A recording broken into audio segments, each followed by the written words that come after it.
Interesting. Possibly benefits from my reading Audible version. The day I was finishing reading this book, my own dad was being congratulated for reaching 15 years working at Cobb County, GA's RL Sutton Water Reclamation Facility. One of my brothers had also worked at a similar facility several years ago, before Dad even started working there, so I've had a tangential knowledge of at least some of the issues raised in this book for even longer than the near 20 years since George first began writing it back in 2006. And this tale is absolutely interesting.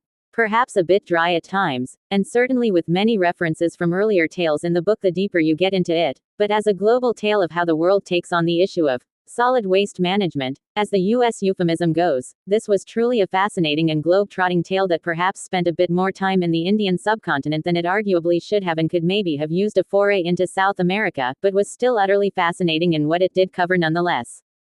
From the origins of sewers as we currently know them in London to the high-tech roboticized toilets of Japan to the open defecation so prevalent even then in India as George was writing this book, this is a globe-trotting adventure that takes us on a look at an area of life that we all do, and do our best not to think about. Ultimately this was a very well-written examination of its topic, and one that I would love to see yet another update to, or perhaps even a full-on sequel of, now that we are approaching the 20 years anniversary of George's first research into the topic.